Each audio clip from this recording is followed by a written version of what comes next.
We heard news that Logan Mailloux is going to meet with Gary Bettman to discuss his status on whether he won't be let into the NHL or AHL come next season.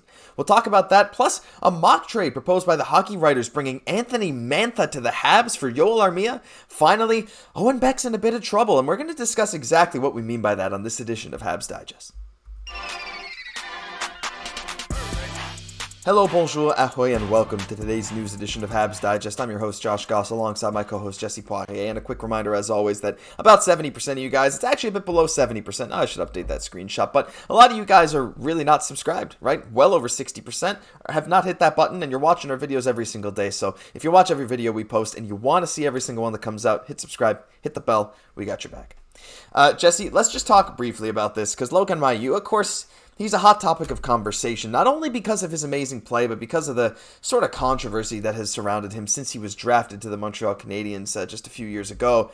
But we heard, let's pop that back up, Logan Mailloux is going to meet with Gary Bettman after the Stanley Cup final. Now, Jesse, we all know the circumstances surrounding Logan Mailloux. I'm not going to talk about it. I'm not going to dive too deep in this video. There's plenty of other sources for that.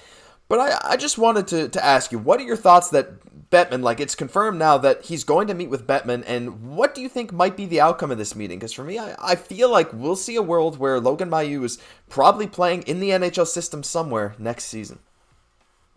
Absolutely. Well, it's part of the NHL's procedure now, especially after recent events, even with just other players other than Logan Mailloux, where if ever there is a situation like this, before entering the NHL, before being able to play for the Montreal Canadiens, that they have to do this. And I think it's going to be important for him, and it's going to be good for Logan, but it's also going to be good for Gary just to kind of see where each other at. It seems like we've been hearing, and we talked about it recently on the show, that Logan has been, really putting that work in quite a bit, coming from Dale Hunter, just coming from other sources as well, that he's actually genuinely made an effort to change the person that he is, and actually has been a great leader as a result of that. So it's nice to see somebody, really taking the time to recognize what they need to do. So, this could be really big for him, and, hopefully he's developed personally, because he could be a really big part of the Montreal Canadiens as well. Yeah, for sure. I think a lot of projections have him being a solid AHL defenseman come next season. I think that's the perfect spot for him with his size. He's just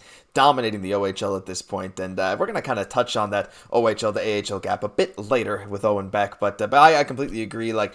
He really seems to regret his actions. He has taken the steps, at least in our minds and in a lot of Habs analysts' minds, that he needs to take in order to play at the next level. So I know there's a lot of controversy around it, but we figured we needed to get that news to you guys. He is going to meet with Gary Bettman, so we'll keep you updated on what the final solution is. So let's quickly transition into our second topic today, and I think this is the most interesting topic of this video, Jesse. I was just scrolling through, the typical Habs news day, and I came across the hockey writers. Just today, a few hours ago, they posted an article, and I want to get your thoughts on this. They proposed that the Canadiens should target Capital's Anthony Mantha and offload Joel Armia. Now, let's get into the reasoning for that. They say that, and it's due to all of this, and they talk about Mantha's lack of production. According to Frank Saravalli, Washington wants to move the 28-year-old winger, who has 1 year at $5.7 million remaining. The Caps have let teams know they're ready to move on from him, and Saravalli says that they're likely going to have to attach sweetener to that deal.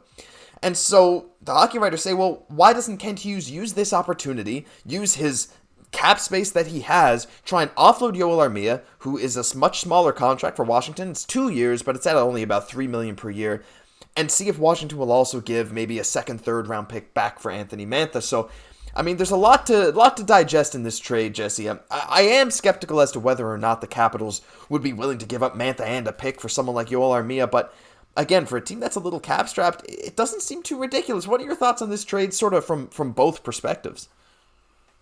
Well, I'd have to say that I am interested in any trade proposal which does have, Joel Armia going the other way. I think that he has had those flashes of brilliance, but I think we just want that consistency. We know he has those tools to become a great hockey player. He has the size, even has the skill, but this is what makes this trade so interesting, because Anthony Mantha is very much that same type of player, right? Where he has that size as well. He has had that success. We've all noticed, when in his year with Detroit, where he really racked up those goals, really being an impact player on the ice, but ever since then, getting into a little bit of injury trouble. So for me, that's what makes me a little bit wary about this trade, Josh, even though I'm definitely all ears for this type of proposal. Just bringing in somebody again with that injury history, but at the same time is, you're looking at 1 year with a Mm-hmm. greater cap hit with Anthony Mantha as opposed to the 2 years with Joel Armia, so to be honest, if it ends up working, maybe you end up resigning. At least you know that the experiment's over then.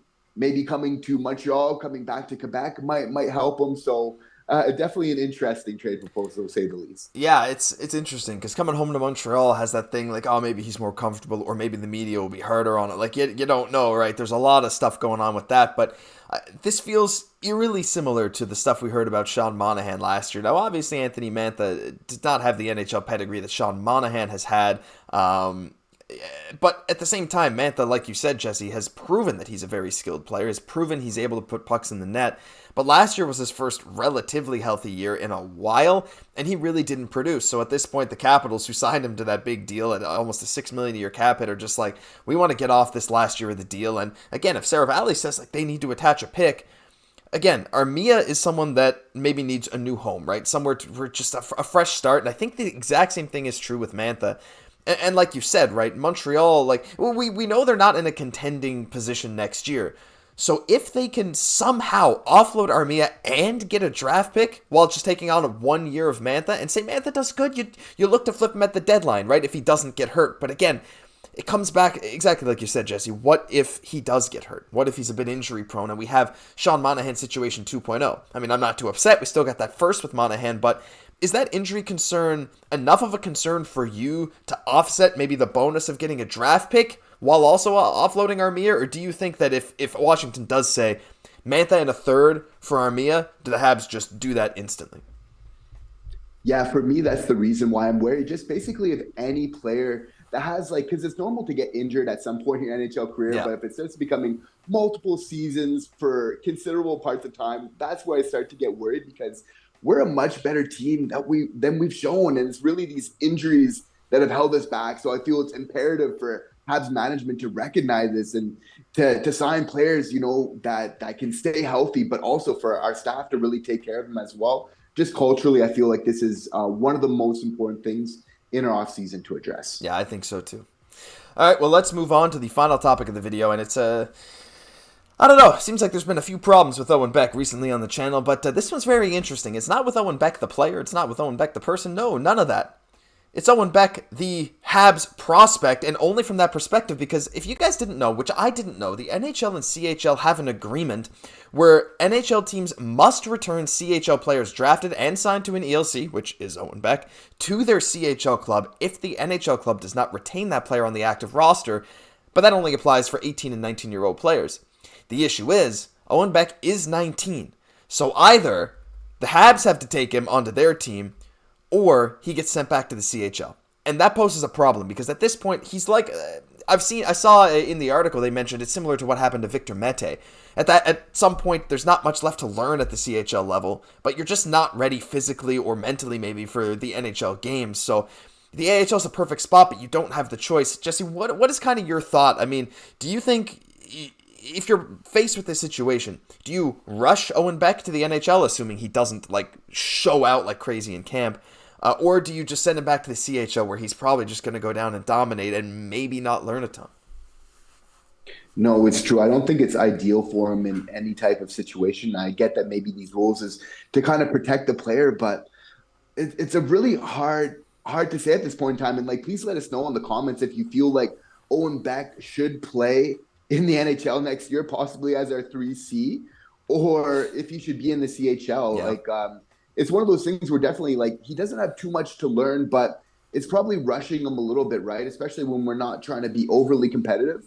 That being said, I feel like, we do have a track record of not necessarily with our own prospects developing the best. So I feel because of that, you got to err on the side of caution, because Owen Beck, if we play this properly, he could be a big part of our future. He's not a blue chip prospect, but he is a very important prospect to get right for the Montreal Canadiens. So I'm kind of on the side of, of letting him kind of marinate in the CHL. We obviously have so many younger guys at the NHL level already. So I don't feel like we should really be focusing on that really bringing more youth to there. If anything, bringing a little bit more maturity to our already young group. But he is a very intelligent player. So I think if he did come to the NHL, I think he's going to have a great training camp.